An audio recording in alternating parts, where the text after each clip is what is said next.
Έχει παρουσίαση βιβλίου.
την Ουκρανία με καλλιτεχνική διευθύντρια την ελληνικής καταγωγής δημιουργό Ευγενία Τσερκάζοβα.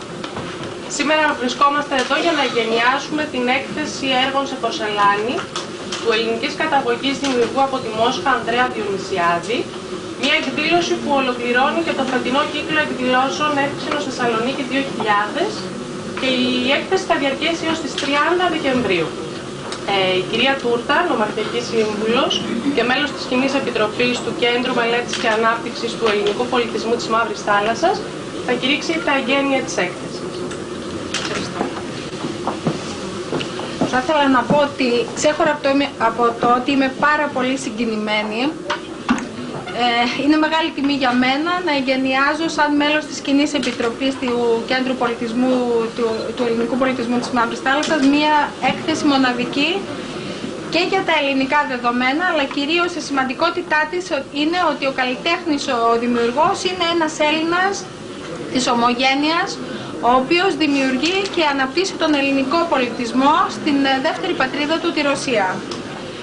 Είπα και προχθές στην εκδήλωση, ίσως κάποιοι ήσασταν εκεί και με ακούσατε, ότι κάθε φορά που έρχομαι σε επαφή με τους ανθρώπους της Μαύρης Θάλασσας, ευχαριστώ πάντα μέσα μου τη Χρύσα την Αράπογλου, που ήταν η εμπνεύστρια της δημιουργίας του κέντρου και ήταν αυτή που προσπάθησε και ξεκίνησε και προχωράει το κέντρο τόσο καλά και έχουμε τη δυνατότητα να έχουμε αυτή την επαφή με τον ελληνικό πολιτισμό των Ελλήνων της Μαύρης Θάλασσας και πιστεύω ότι η καινούργια χρονιά θα είναι ακόμη πιο δημιουργική για το κέντρο, θα έχουμε περισσότερες εκδηλώσεις, εξίσου πετυχημένες και εξίσου μοναδικές. Θα παρακαλούσα πάρα πολύ τη Χρύσα την Αράπογλου, που μας κάνει σήμερα την τιμή να είναι εδώ, να πει δυο λόγια ως καλύτερος γνώστης από μένα.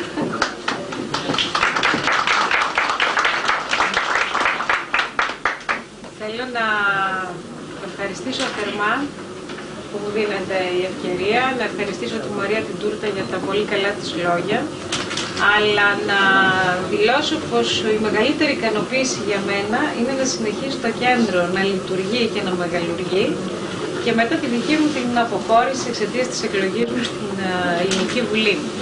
Να καλωσορίσω τους πολλούς και εκλεκτούς φίλους στη Θεσσαλονίκη.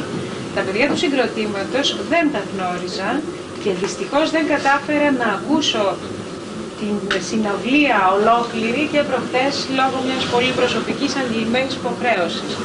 Αλλά ο απόϊχος έφτασε μέχρι σε μένα για το πόσο σημαντική ήταν η εκδήλωση αυτή και μου ήρκεσε τώρα και μία ματιά και το τελευταίο κομμάτι που άκουσα εδώ μπαίνοντας για να καταλάβω και από τις φυσιογνωμίες και από τον τρόπο που παίζουν για τη κίνηση του κέντρου να προσκαλέσει το συγκρότημα αυτό στη Θεσσαλονίκη είναι πάρα πολύ καλή, πάρα πολύ σημαντική.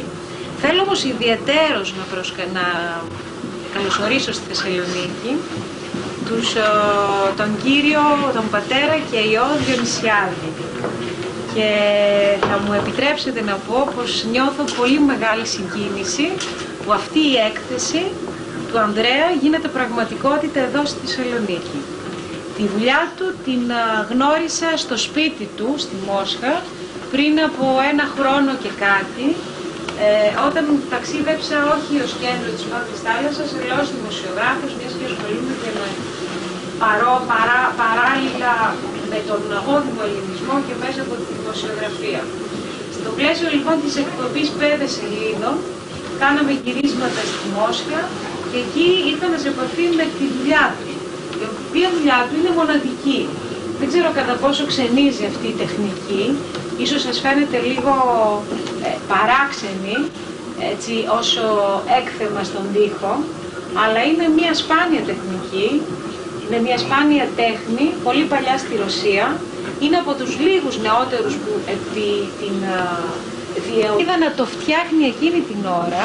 Έζησα δηλαδή όλη αυτή τη λεπτότητα της τέχνης και της τεχνικής του.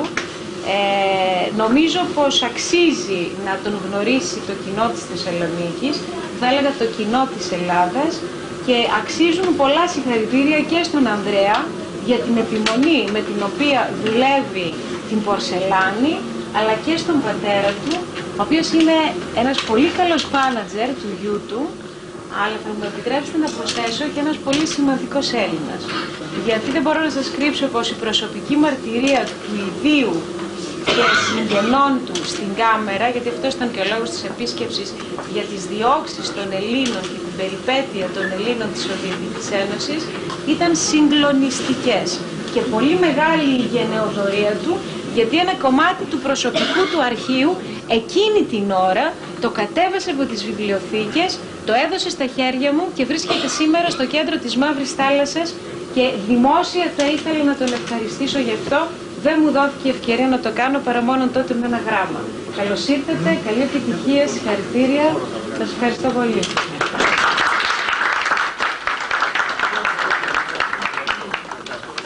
Ευχαριστούμε την κυρία Αράπογλου. Ο κύριος Διονυσιάδης θα ήθελε να πει δύο λόγια. Ανδρέα, έχεις ελληνικά? Όχι, ακόμα όχι. Θα έχουμε μεταφραστεί. Είπε ότι το Μάιο θα έρθει, θα ξέρει. Дорогие дамы и господа, я немножко волнуюсь и говорю на русском. Греческого не знаю, я, конечно, мне очень неловко, но я надеюсь, что я его выучу. Большое спасибо. Я даже не ожидаю, что столько народу пришло сегодня на мою выставку, поддержали. И прежде всего хочется выразить большую благодарность греческому центру Черному морю, людям, которые там работают, что поддержали и предоставили такую возможность приехать на эту выставку. Первый раз вот у меня проходит выставка в Греции, я присутствую. Я такое ощущение, что как будто я во сне себя щупаю. Вроде бы это не во сне. И хочется надеяться, что если вам понравятся мои вещи, значит все эти годы мы работали не зря. Если они согреют души и поднимут настроение, значит, я считаю, выставка удалась. Большое спасибо. Если кому-то будет интересно поближе познакомиться, значит, с творчеством, вот есть буклеты, там все написано, и со мной пообщаться через переводчика. С удовольствием все расскажу, покажу. Спасибо. Ελπίζω ότι θα σας αρέσουν τα δημιουργήματά μου και αν έχετε απορίες είμαι στη διάθεσή σας. Ευχαριστούμε.